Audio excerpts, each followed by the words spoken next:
understand very much about the Master Spirits because their work is so highly specialized, yet all-embracing, so exceptionally material, and at the same time so exquisitely spiritual. These versatile creators of the cosmic mind are the ancestors of the universe power directors and are themselves supreme directors of the vast and far-flung spirit creature creation. The seven Master Spirits are the creators of the universe power directors and their associates, entities who are indispensable to the organization, control, and regulation of the physical energies of the grand universe. And these same Master Spirits very materially assist the Creator's sons in the work of shaping and organizing the local universes. We are unable to trace any personal connection between the cosmic energy work of the Master Spirits and the force functions of the unqualified Absolute. The energy manifestations under the jurisdiction of the Master Spirits are all directed from the periphery of Paradise. They do not appear to be in any direct manner associated with the force phenomena associated with the nether surface of Paradise.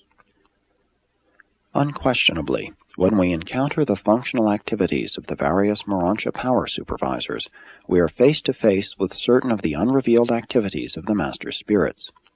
Who, aside from these ancestors of both physical controllers and spirit ministers, could have contrived so to combine and associate material and spiritual energies as to produce a hitherto non-existent phase of universe reality, Urantia substance and Urantia mind? Much of the reality of the spiritual worlds is of the Urantia order, a phase of universe reality wholly unknown on Urantia. The goal of personality existence is spiritual, but the Urantia creations always intervene, bridging the gulf between the material realms of mortal origin and the super-universe spheres of advancing spiritual status. It is in this realm that the Master Spirits make their great contribution to the plan of man's paradise ascension. The seven Master Spirits have personal representatives who function throughout the grand universe, but since a large majority of these subordinate beings are not directly concerned with the ascendant scheme of mortal progression in the path of paradise perfection, little or nothing has been revealed about them. Much, very much of the activity of the seven Master Spirits remains hidden from human understanding, because in no way does it directly pertain to your problem of paradise ascent. It is highly probable, though we cannot offer definite proof, that the Master Spirit of Orvonton exerts a decided influence in the following spheres of activity. 1. The life initiation procedures of the local universe life carriers. 2. The life activations of the adjutant mind spirits bestowed upon the worlds by a local universe creative spirit. 3. The fluctuations in energy manifestations exhibited by the linear gravity responding units of organized matter.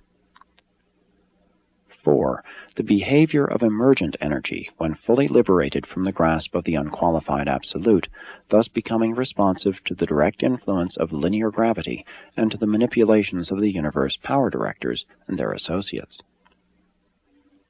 5. The bestowal of the ministry spirit of a local universe creative spirit, known on Urantia as the Holy Spirit.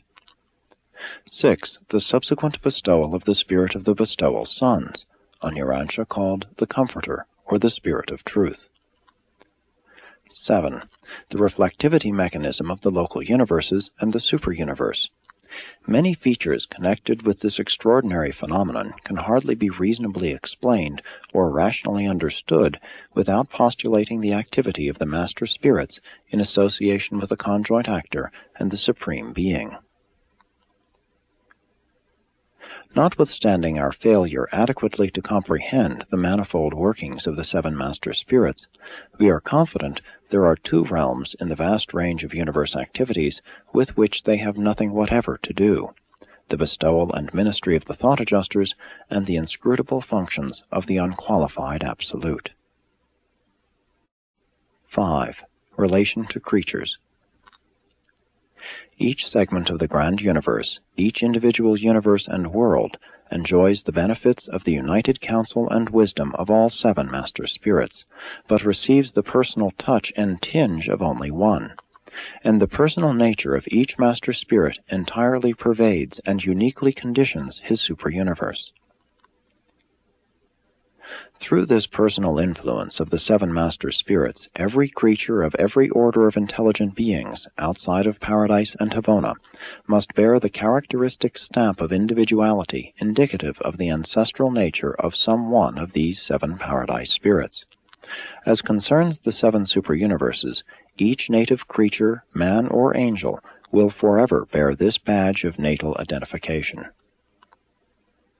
The seven master spirits do not directly invade the material minds of the individual creatures on the evolutionary worlds of space. The mortals of Urantia do not experience the personal presence of the mind-spirit influence of the master spirit of Orvanton. If this master spirit does attain any sort of contact with the individual mortal mind during the earlier evolutionary ages of an inhabited world, it must occur through the ministry of the local universe creative spirit, the consort and associate of the Creator Son of God who presides over the destinies of each local creation. But this very creative mother spirit is, in nature and character, quite like the master spirit of Orvanton. The physical stamp of a master spirit is a part of man's material origin. The entire Urantia career is lived under the continuing influence of this same master spirit. It is hardly strange that the subsequent spirit career of such an ascending mortal never fully eradicates the characteristic stamp of this same supervising spirit. The impress of a master spirit is basic to the very existence of every pre-Havona stage of mortal ascension. The distinctive personality trends exhibited in the life experience of evolutionary mortals, which are characteristic in each superuniverse, and which are directly expressive of the nature of the dominating master spirit, are never fully effaced, not even after such ascenders are subjected to the long training and unifying discipline encountered on the 1 billion educational spheres of Havona. Even the subsequent intense paradise culture does not suffice to eradicate the earmarks of superuniverse origin. Throughout all eternity, an ascendant mortal will exhibit traits indicative of the presiding spirit of his superuniverse of nativity. Even in the core of the finality, when it is desired to arrive at or to portray a complete Trinity relationship to the evolutionary creation, always a group of 7 finaliters is assembled, one from each superuniverse. 6. The Cosmic Mind. The master spirits are the sevenfold source of the cosmic mind, the intellectual potential of the grand universe. This cosmic mind is a sub-absolute manifestation of the mind of the third source and center, and, in certain ways, is functionally related to the mind of the evolving Supreme Being. On a world like Urantia, we do not encounter the direct influence of the 7 master spirits in the affairs of the human races.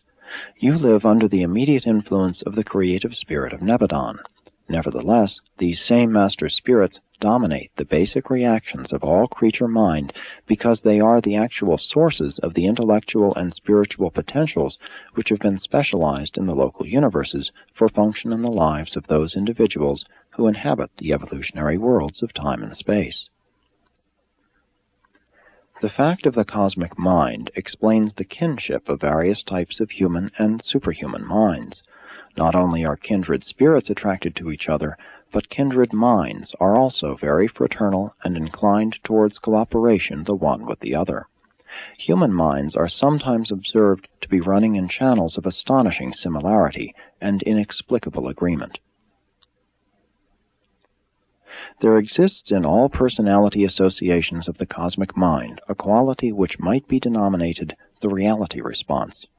It is this universal cosmic endowment of will creatures which saves them from becoming helpless victims of the implied a priori assumptions of science, philosophy, and religion. This reality sensitivity of the cosmic mind responds to certain phases of reality, just as energy material responds to gravity. It would be still more correct to say that these supermaterial realities so respond to the mind of the cosmos. The cosmic mind unfailingly recognizes response, on 3 levels of universe reality. These responses are self-evident to clear reasoning and deep-thinking minds. These levels of reality are 1. Causation, the reality domain of the physical senses, the scientific realms of logical uniformity, the differentiation